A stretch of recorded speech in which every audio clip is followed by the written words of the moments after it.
ನಮ್ಮ ಕನ್ನಡ ಸ್ಟಾರ್ ನಟಿಯರು ಒಂದು ಸಿನಿಮಾಗೆ ತೆಗೆದುಕೊಳ್ಳುವ ಸಂಭಾವನೆ ಎಷ್ಟು ಅನ್ನೋದನ್ನು ಈ ವಿಡಿಯೋದಲ್ಲಿ ನೋಡೋಣ. ಅದಕ್ಕಿಂತ ಮುಂಚೆ ನೀವೇನಾರ ನಮ್ಮ ಚಾನಲ್ನ ಸಬ್ಸ್ಕ್ರೈಬ್ ಮಾಡಿಲ್ಲ ಅಂದರೆ ದಯವಿಟ್ಟು ಈ ಕೂಡಲೇ ಸಬ್ಸ್ಕ್ರೈಬ್ ಮಾಡಿ, ಹಾಗೆ ಪಕ್ಕದಲ್ಲಿರೋ ಬೆಲ್ ಐಕಾನ್ ಪ್ರೆಸ್ ಮಾಡಿ. ಭಾವನಾ ಇವರು ಪ್ರಸ್ತುತ ಮಲಯಾಳಂ ನಟಿಯಾಗಿದ್ದು ಕನ್ನಡ, ಮಲಯಾಳಂ, ತೆಲುಗು, ತಮಿಳ್ ಹೀಗೆ ಹಲವು ಭಾಷೆಯಲ್ಲಿ ನಟಿಸಿ ಜನರ ಮೆಚ್ಚುಗೆಗೆ ಪಾತ್ರರಾಗಿದ್ದಾರೆ. ಇದೀಗ ಇವರು 27 ರಿಂದ 27 ಲಕ್ಷದವರೆಗೂ ಪ್ರತಿ ಒಂದು ಸಿನಿಮಾಗೆ ಸಂಭಾವನೆ ರೂಪದಲ್ಲಿ ಪಡೆಯುತ್ತಾರೆ.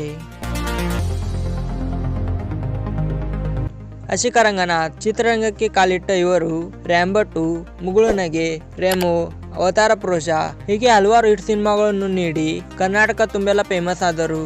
ಇದೀಗ ಇವರು 27 ರಿಂದ 26 ಲಕ್ಷದವರೆಗೂ ಸಂಭಾವನೆ ಪಡೆಯುತ್ತಾರೆ.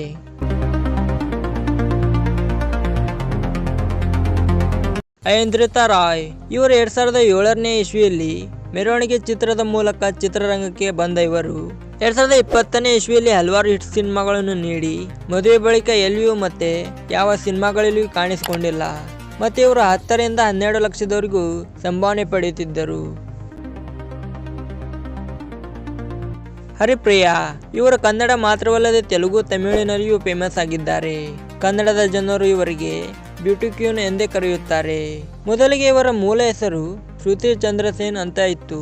ಚಿತ್ರರಂಗಕ್ಕೆ ಬಂದ ಮೇಲೆ ಹರಿಪ್ರಿಯಾ ಎಂದು ಗುರುತಿಸಿಕೊಂಡರು. ಇದೀಗ ಇವರು 22 ರಿಂದ 27 ಲಕ್ಷದವರೆಗೂ ಸಂಭಾವನೆ ಪಡೆಯುತ್ತಾರೆ. ರಾಧಿಕಾ ಪಂಡಿತ್ ಅವರು ಒಂದು ಸಮಯದಲ್ಲಿ ಬಹುಬೇಡಿಕೆಯ ನಟಿಯಾಗಿ ಕಾಣಿಸಿಕೊಂಡಿದ್ದರು. ಇದೀಗ ಮದುವೆಯಾದ ಬಳಿಕ ಯಾವುದೇ ಸಿನಿಮಾಗಳಲ್ಲಿಯೂ ಕಾಣಿಸಿಕೊಂಡಿಲ್ಲ. ಆದರೆ ಇವರಿಗಿರುವ ಸಿನಿಮಾ ಮಾರ್ಕೆಟ್ ಇನ್ನೂ ಕಡಿಮೆಯಾಗಿಲ್ಲ. ಈಗ ಇವರು ಸಿನಿಮಾ ಮಾಡಲು ಒಪ್ಪಿಕೊಂಡರೆ 40 ರಿಂದ 50 ಲಕ್ಷದವರೆಗೂ ಸಂಭಾವನೆ ಪಡೆಯುತ್ತಾರೆ. ರಚಿತಾ ರಾಮ್ ಇವರ ಪರಿಚಯ ಮಾಡುವ ಅವಶ್ಯಕತೆಯೇ ಇಲ್ಲ. 2013ರಲ್ಲಿ ಬುಲ್ಬುಲ್ ಚಿತ್ರದ ಮೂಲಕ ಕನ್ನಡ ಚಿತ್ರರಂಗಕ್ಕೆ ಎಂಟ್ರಿ ಕೊಟ್ಟರು. ಇದೀಗ ಕರ್ನಾಟಕ ತುಂಬೆಲ್ಲ ಅಸಂಖ್ಯಾತ ಅಭಿಮಾನಿ ಬಳಗವನ್ನ ಇವರು ಹೊಂದಿದ್ದಾರೆ. ಇನ್ನು ಇವರ ಸಿನಿಮಾಗಳು ಕನ್ನಡಕ್ಕೆ ಅಷ್ಟೇ ಸೀಮಿತವಾಗಿವೆ.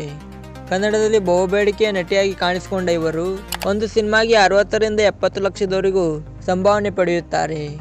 ರಾಗಿಣಿ ಇವರ ಸಂಭಾವನೆ ಎಷ್ಟು ಅಂತ ಹೇಳೋದಕ್ಕಿಂತ ಮುಂಚೆ ನಾನು ಈ ವಿಡಿಯೋ ಮಾಡೋಕ್ಕೆ ತುಂಬಾ ಕಷ್ಟಪಟ್ಟಿದ್ದೇನೆ.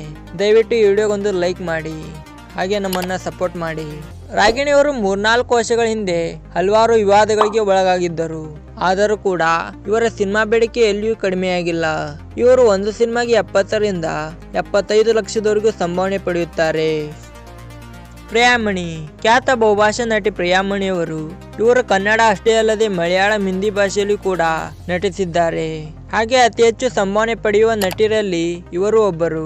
ಇವರು ಬಹುಭಾಷಾ ನಟಿಯಾಗಿರುವುದರಿಂದ ಇವರ ಸಿನಿಮಾ ಮಾರ್ಕೆಟ್ ಅಷ್ಟೇ ಹೆಚ್ಚಿದೆ. ಇವರು ಒಂದು ಸಿನಿಮಾಗೆ 1 ಕೋಟಿಯಷ್ಟು ಸಂಭಾವನೆ ಪಡೆಯುತ್ತಾರೆ. ಇದು ಫ್ರೆಂಡ್ಸ್ ಕನ್ನಡ ಸ್ಟಾರ್ ನಟಿಯರ ಸಂಭಾವನೆ. ಈ ವಿಡಿಯೋ ಇಷ್ಟ ಆಗಿದ್ರೆ ದಯವಿಟ್ಟು ನಮ್ಮ ಚಾನಲ್ನ ಸಬ್ಸ್ಕ್ರೈಬ್ ಮಾಡಿ, ಹಾಗೆ ವಿಡಿಯೋಗೊಂದು ಲೈಕ್ ಮಾಡಿ.